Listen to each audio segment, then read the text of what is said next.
풍력 타워 부분 제조 분야 1위 CS 윈드 보도록 하겠습니다. 예전에 한번 공략을 했다가 다시 그 가격대까지 조정이 왔기 때문에 한번 재공략을 시도해 보려고 합니다. CS 윈드 같은 경우에는 중국을 제외하고서는 글로벌 시장 점유율이 15에서 18% 정도 되는 세계 점유율 1위를 차지하고 있고, 이 풍력 타워의 매출 비중이 굉장히 높습니다. 그리고 해상 풍력 하부 구조물 매출도 20%대를 차지하고 있다. 대부분의 매출이 풍력 타워에서 나오고 있다고 보시면 될 것 같고, 매출의 이제 좀 수주 상황이 중요한데, 특히 GE 버노바 최근에 많이 올랐죠. 합작법인이 있는 베스타에서 전체 매출이 굉장히 많이 나오고 있는 상이라고 생각하시면 될 것 같습니다. 특히 이 지역별 매출도 다양해서 괜찮아요. 미주가 가장 높긴 하지만은 유럽에서도 매출이 좀 나오고 있고, 아시아에서도 매출이 되게 나오고 있기 때문에, 우리나라 같은 경우는 최근에 또 풍력, 신재생 에너지 정책이 좀 확대가 되고 있는 상황에서의 이런 정책 기대감들도 녹아있다고 생각하시면 될 것 같습니다. 최근에는 이 베스타에서 또 부품을 수주하게 되면서 매출은 크지 않습니다. 수주하게 되면서 이슈가 나왔다. 자, 최근에 이제 여러분들 CS 윈드 이거 재생에너지 위험한 거 아니야?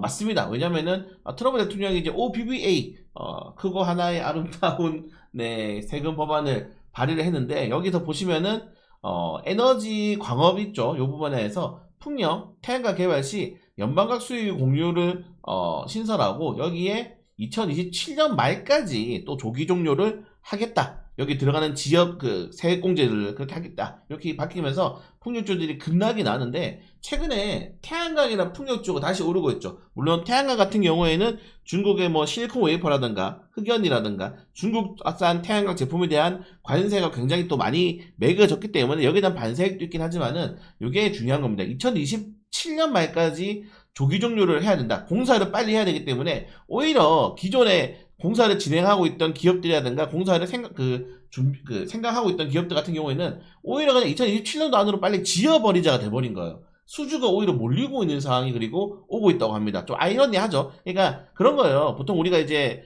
현대차도 지금 판매대수가 떨어졌지만은 지지난달에는 판매대수가 높았던 게, 너희 앞으로 관세할 거야? 가격 비싸질 거야? 세액공제 없으니까 가격이 비싸질 수밖에 없겠죠. 그냥 그 전에 미리 땡겨버리는 겁니다. 그래서 지금 오히려 수주액이 늘어날 가능성이 조금 더 높게 나오고 있다는 점들을 좀 확인하시면 될 것 같고, 실제로 이제 풍력 관련해 가지고는 그래서 좀 단기적인 이슈로 좀 빨아먹기에는 괜찮을 것 같다. 중장기적으로 볼 때는 관세 협상 리스크가 좀 워낙 있기 때문에 그렇게 쉽지는 않을 것 같습니다. 그래서 일단은 이 가장 좀 호재가 나왔었던 재무가 보시면은 어마무시하게 성장하거든요, 여러분들. 이런 대형주가 연평균 거의 더블로 성장하는 건 쉽지가 않습니다, 여러분들. 매출액이 더블로 성장하고, 올해 1분기도 굉장히 잘 났는데 갑자기 암초가 나온 거예요. 저 OBBA 때문에. 만약에 저게 없었다면은 우리도 계속 들고 있었거나 계속 올라가는 상황이 나왔었겠죠. 근데 오히려 상황이 역전되면서 2027년도 말까지 수주가 땡겨져 버렸다. 빨리 납품을 해야 된다. 요게 나와버리면서 반전이 나올 수 있다는 전망입니다. 그래서 1분기에 굉장히 좀 실적이 잘 나왔기 때문에 2분기까지 연속적으로 이어가기는 힘들 것 같다는 전망이 나오고 있지만은, 올해 말까지, 중요한 건 이제 올해 말까지입니다. 올해 말까지 전체적인 이 매출액 영업이익률이 최소 전년 대비 해가지고는 또 20% 이상 높아질 가능성이 높다라고 이야기가 나오고 있단 말이에요. 그러니까 한 3천억 정도는 영업이익률을 만들 수 있다라고 지금 이야기가 나오기 때문에, 거기에 대한 기대감을 가져보시는 것도 저는 좀 괜찮을 것 같다. 다만 지금 사기에는 아까 말씀드린 것처럼 이 분기 실적에 대한 부담이 있습니다. 부담이 있기 때문에 지금 1조 월봉 구간에서 이제 우리가 딱 예전에 공략했던 구간이지 않습니까? 우리가 예전에 공략했던 구간이죠. 조정이 나왔을 때. 그래서 저는 이거 때 괜찮은 것 같아요. 바닥 조정 나오고 있기 때문에 좀 약간 조금만 더 떨어지면 돼. 조금만 더 떨어져서 이 변곡차 45,000원 구간대에서 1차 매수를 하는 게 리스크를 줄이면서 좀 이 공략을 할 수 있는 가장 안전한 구간이지 않을까. 그러니까 우리가 흔히 말하는 박스권 매매를 할 때, 박스권에 상단과 이제 지금 보시면은 거의 하단 중에서 딱 중간 근처에 있지 않습니까? 그럼 기다리는 거예요. 중단까지 떨어지기를 기다렸다가 오히려 좀 대응해보는 것도 저는 나쁘지 않다. 지금 이 구간에서 10에서 15% 정도만 떨어진 다음에 매매하게 되면은 좀 안전한 물량이 될 수 있다. 그러니까 여기에 들어간 물량들이 여러분들 신규로 들어간 물량이에요. 지금 5만원대 물량 보이시죠? 매물대가 5만원대 매물대 보세요. 없었어. 이 5만원 위로 매물대가 올해 5월까지 없었어. 근데 그때 가니까 뒤늦게 따라 들어온 거죠. 따라 들어오면서 여기서 이제 새롭게 신규 물량이 들어오는데, 부담스럽습니다.